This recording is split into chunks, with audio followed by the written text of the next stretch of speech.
about to experience, Jackson Snyder presents.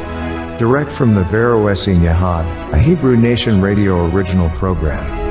JSP is a variety show seeking out Jewish and Christian origins, religion, theology, and history, and doing so in a fashion that is both educational and entertaining.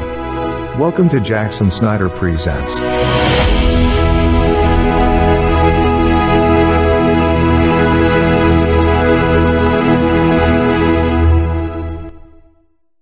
The Secrets of Haiti's Living Dead. This is a research paper from Harvard Magazine, and it's going to be very informative because it is about a Harvard botanist who investigates mystic potions, voodoo rites, and the making of zombies. More than 30 years ago, anthropologist and ethnobotanist Wayne Davis, then a graduate student, went to Haiti at the recommendation of his mentor to investigate a possible scientific explanation for the alleged existence of zombies. This article refers to that research. 5 years ago, a man walked into Lester, a village in central Haiti, and approached a peasant woman named Angelina Narcisse and identified himself as her brother Clairvius. If he had not introduced himself using a boyhood nickname and mentioned facts only intimate family members knew, she would not have believed him, because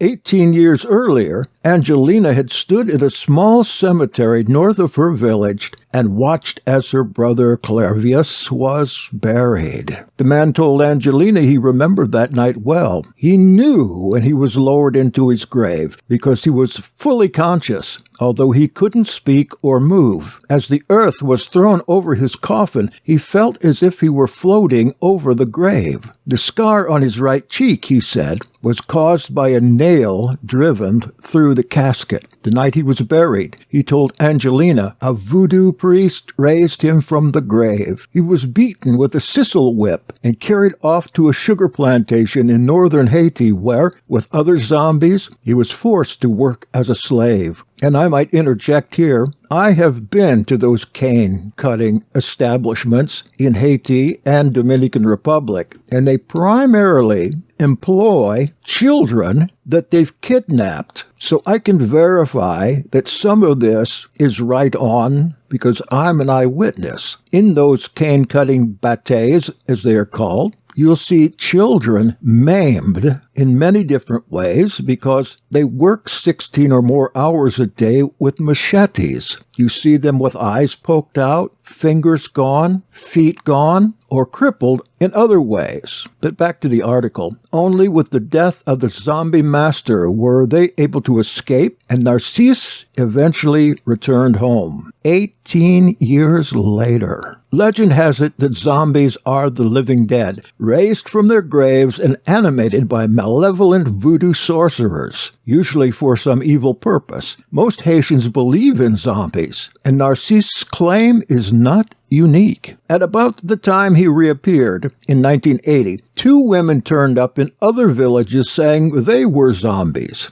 In the same year, in northern Haiti, the local peasants claimed to have found a group of zombies wandering aimlessly in the fields. But Narcisse's case was different in one crucial aspect. It was documented. His death had been recorded by doctors at the American-directed Schweitzer Hospital in Deschapelle. On April 30th, 1962, hospital records show Narcisse walked into the hospital's emergency room spitting up blood. He was feverish and full of aches. His doctors couldn't diagnose his illness, and his symptoms grew steadily worse. 3 days after he entered the hospital, according to the records, he died. The attending physicians, an American among them, signed his death certificate. His body was placed in cold storage for 20 hours, and then he was buried. He said he remembered hearing his doctors pronounce him dead, while his sister wept at his bedside. At the Centre de Psychiatrique and Neurologie in Port-au-Prince, Dr. Lamarck Doyon, a Haitian-born, Canadian-trained psychiatrist, has been systematically investigating all reports of zombies since 1961. Though convinced zombies are real, he'd been unable to find a scientific explanation for the phenomenon. He didn't believe zombies were people raised from the dead, but that didn't make them any less interesting. He speculated that victims were only made to look dead, probably by means of a drug that dramatically slowed metabolism. The victim was buried, dug up within a few hours, and somehow reawakened. The Narcisse case provided Doyon with the evidence strong enough to warrant request for assistance from colleagues in New York. Doyon wanted to find an ethnobotanist, a traditional medicines expert who could track down the zombie potion he was sure existed. Aware of the medical potential of a drug that could dramatically lower metabolism, a group organized by the late Dr. Nathan Klein, a New York psychiatrist and pioneer in the field of psychopharmacology, raised the funds necessary to send someone to investigate. The search for that someone led to the Harvard Botanical Museum, one of the world's foremost institutes of ethnobiology. Its director, Richard Evans Schultz, Jeffrey Professor of Biology, had spent 13 years in the tropics studying native medicines. Some of his best-known work is the investigation of curare, the substance used by the nomadic people of the Amazon to poison their darts. Refined into a powerful muscle relaxant called D-tubocurarine, it's now an essential component of the anesthesia used during most all surgery. Schultz would have been a natural for the Haitian investigation, but he was too busy. He recommended another Harvard ethnobotanist for the assignment, Wayne Davis, a 28-year-old Canadian pursuing a doctorate in biology. Davis grew up in the tall pine forests of British Columbia and entered Harvard in 1971, influenced by a Life magazine story on the student strike of 1969. Before Harvard, the only Americans he had known were draft dodgers, who seemed very exotic. I used to fight forest fires with them, Davis says. Like everybody else, I thought America was where it was at, and I wanted to go to Harvard because of the Life article. When I got there, I realized it wasn't quite what I had in mind. Davis took a course from Schultz, and when he decided to go to South America to study plants, he approached his professor for guidance. He was an extraordinary figure, Davis remembers. He was a man who had done it all. He had lived alone for years in the Amazon. Schultz sent Davis to the rainforest with 2 letters of introduction and 2 pieces of advice. Wear a pith helmet and try ayahuasca, a powerful hallucinogenic vine. During the expedition and others, Davis proved himself an outstanding field man, says his mentor. Now, in early 1982, Schultz called him into his office and asked him if he had plans for spring break. I always took Schultz's assignments like a plant takes to water, says Davis, tall and blonde, with inquisitive blue eyes. Whatever Schultz told me to do, I did. His letters of introduction opened up a whole world. This time, the world was Haiti. Davis knew nothing about the Caribbean island and nothing about African traditions, which serve as Haiti's cultural basis. He certainly didn't believe in zombies. I thought it was a lark, he says now. Davis landed in Haiti a week before his conversation with Schultz, armed with a hypothesis about how the zombie drug, if it existed, might be made. Setting out to explore, he discovered a country materially impoverished, but rich in culture and mystery. He was impressed by the cohesion of Haitian society. He found none of the crime, social disorder, and rampant drug and alcohol abuse so common in many other Caribbean islands. The cultural wealth and cohesion, he believes, spring from the country's turbulent history. During the French occupation of the late 18th century, 370,000 African-born slaves were imported to Haiti between 1780 and 1790. In 1791, the black population launched one of the few successful slave revolts in history, forming secret societies and overcoming first the French plantation owners and then a detachment of troops from Napoleon's army, sent to quell the revolt. For the next 100 years, Haiti was the only independent black republic in the Caribbean, populated by people who didn't forget their African heritage. You can almost argue that Haiti is more African than Africa.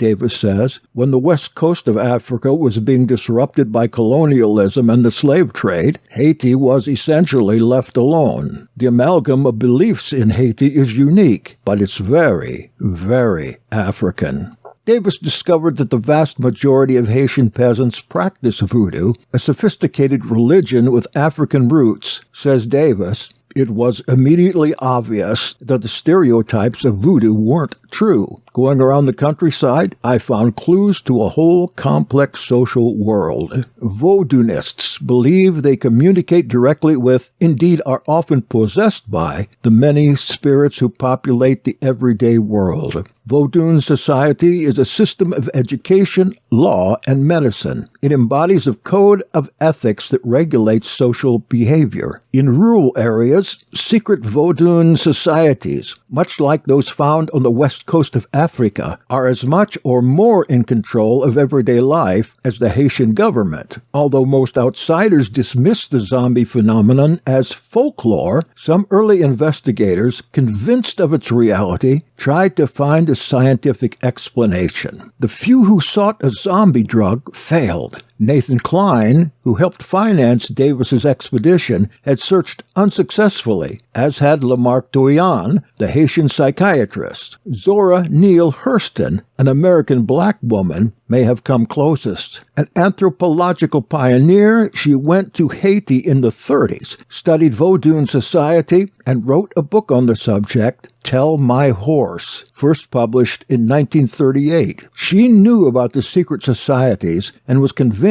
zombies are real, but if a powder existed, she too failed to obtain it. Davis obtained a sample in a few weeks. He arrived in Haiti with the names of several contacts. A BBC reporter familiar with the Narcisse case had suggested he talk with Marcel Pierre. Pierre owned the Eagle Bar, a bordello in the city of St. Mark. He was also a voodoo sorcerer and had supplied the BBC with a physiologically active powder of unknown ingredients. Davis found him willing to negotiate. He told Pierre he was a representative of, quote, powerful but anonymous interests in New York, unquote, willing to pay generously for the priest's services, provided no questions were asked. Pierre agreed to be helpful for what Davis will only say was a sizable sum. Davis spent a day watching Pierre gather the ingredients, including human bones, and grind them together with mortar and pestle. However, from his knowledge of poison, Davis knew immediately that nothing in the formula could produce the powerful effects of zombification. 3 weeks later, Davis went back to the Eagle Bar, where he found Pierre sitting with 3 associates. Davis challenged him. He called him a charlatan. Enraged, the priest gave him a second vial, claiming that this was the real poison. Davis pretended to pour the powder into his palm and rub it into his skin. You're a dead man, Pierre told him, and he might have been, because this powder proved to be genuine. But as the substance had not actually touched him, Davis was able to maintain his bravado, and Pierre was impressed. He agreed to make the poison and showed Davis how it was done. The powder, which Davis keeps in a small vial, looks like dry black dirt. It contains parts of toads, sea worms, lizards, tarantulas, and human bones. To obtain the last ingredients, he and Pierre unearthed a child's grave on a nocturnal trip to the cemetery. The poison is rubbed into the victim's skin. Within hours, he begins to feel nauseated and has difficulty breathing. A pins and needles sensation afflicts his arms and legs, then progresses to the whole body. The subject becomes paralyzed. His lips turn blue for lack of oxygen. Quickly, sometimes within 6 hours, his metabolism is lowered to a level almost indistinguishable from death. As Davis discovered, making the poison is an inexact science. Ingredients varied in the 5 samples he eventually acquired, although the active agents were always the same, and the poison came with no guarantee. Davis speculates that sometimes, instead of merely paralyzing the victim, the compound kills him. Sometimes the victim suffocates in the coffin before he can be resurrected, but clearly the potion works well enough, often enough, to make zombies more than a figment of Haitian imagination. Analysis of the powder produced another surprise. When I went down to Haiti originally, says Davis, my hypothesis was that the formula would contain concombre zombie, the zombie's cucumber, which is a datura plant. I thought somehow datura was used in putting people down. Datura is a powerful psychoactive plant found in West Africa as well as other tropical areas and used there in ritual as well as criminal activities. Davis had found datura growing in Haiti. Its popular name suggests the plant was used in creating zombies.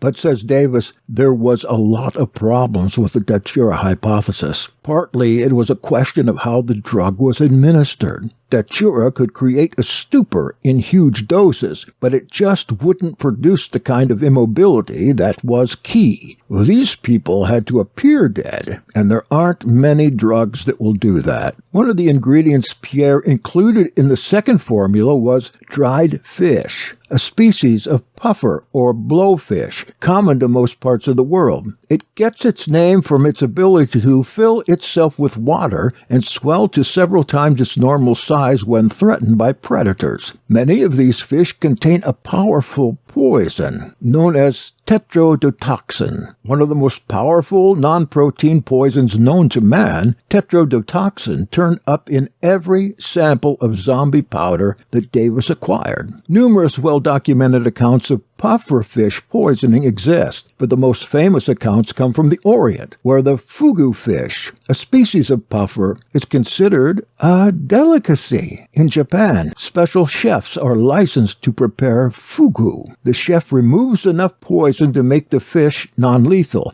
yet enough remains to create exhilarating physiological effects. Tingles up and down the spine, mild prickling of the tongue and lips, euphoria. Several dozen Japanese die each year, having bitten off more than they should have. Davis continues, when I got hold of the formula and saw it was the fugu fish, that suddenly threw open the whole Japanese literature. Indeed, case histories of fugu poisoning read like accounts of zombification. Victims remain conscious, but unable to speak or move. A man who had died after eating fugu recovered 7 days later in the morgue. Several summers ago, another Japanese poisoned by fugu revived after he was nailed into his coffin. Almost all of Narcissus' symptoms correlated, even strange things such as the fact that he had said he was conscious and could hear himself pronounced dead. Stuff that I thought had to be magic, that seemed crazy, but in fact, that is what the people who get fugu fish poisoning experience.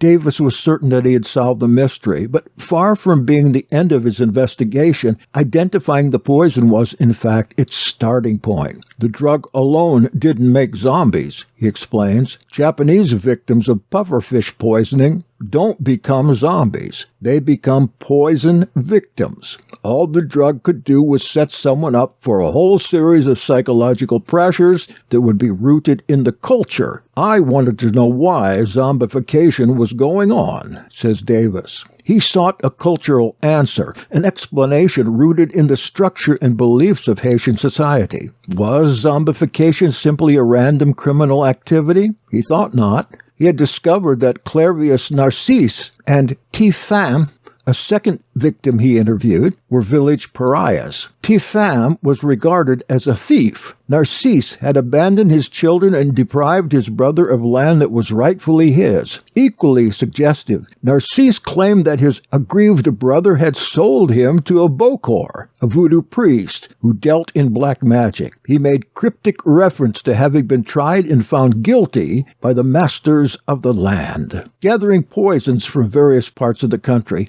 Davis had come into direct contact with the Vodun secret societies. Returning to the anthropological literature on Haiti and pursuing his contacts with informants, Davis came to understand the social matrix within which zombies were created. Davis's investigations uncovered the importance of the secret societies. These groups traced their origin to the band of escaped slaves that organized the revolt against the French in the late 18th century, open to both men and women, the societies control specific territories of the country. Their meetings take place at night, and in many rural parts of Haiti, the drums and wild celebrations that characterize the gatherings can be heard for miles. I know this is true. I walked into one night, but that's another story. Davis believes the secret societies are responsible for policing their communities, and the threat of zombification is one way they maintain order. Says Davis, zombification has a material basis, but it also has a societal logic. To the uninitiated, the practice may appear a random criminal activity, but in rural Vodun society, it's exactly the opposite. A sanction imposed by recognized authorities, a form of capital punishment. For rural Haitians,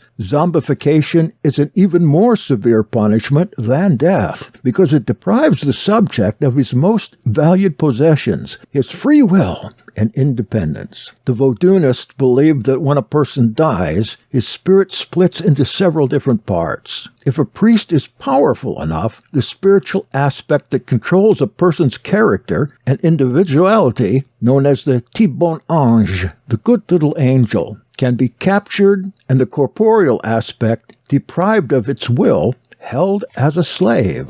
From studying the medical literature on tetrodotoxin poisoning, Davis discovered that if a victim survives the first few hours of the poisoning, he's likely to recover fully from the ordeal. The subject simply revives spontaneously, but zombies remain without will, in a trance-like state, a condition Vodunists attribute to the power of the priest. Davis thinks it's possible that the psychological trauma of zombification may be augmented by datura or some other drug. He thinks zombies may be fed a datura paste that accentuates their disorientation. Still, he puts the material basis of zombification in perspective. Tetrodotoxin and datura are only templates on which cultural forces and beliefs may be amplified 1,000 times, he says. Davis has not been able to discover how prevalent zombification is in Haiti.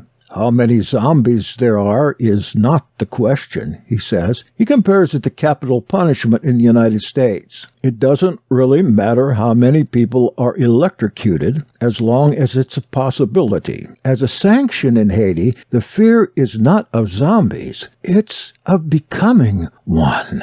Davis attributes his success in solving the zombie mystery to his approach. He went to Haiti with an open mind and immersed himself in the culture. My intuition, unhindered by biases, served me well, he said. I didn't make any judgments. He combined this attitude with what he had learned earlier from his experiences in the Amazon. Schultz's lesson in to go and live with the Indians as an Indian. Davis was able to participate in the Vodun society to a surprising degree, eventually even penetrating one of the Bizango societies and dancing in their nocturnal rituals. His appreciation of Haitian culture is apparent. Everybody asks me, how did a white person get this information? To ask the question means you don't understand Haitians. They don't judge you by the color of your skin. Maybe the ones that he knew don't. The ones I have known do. As a result of the exotic nature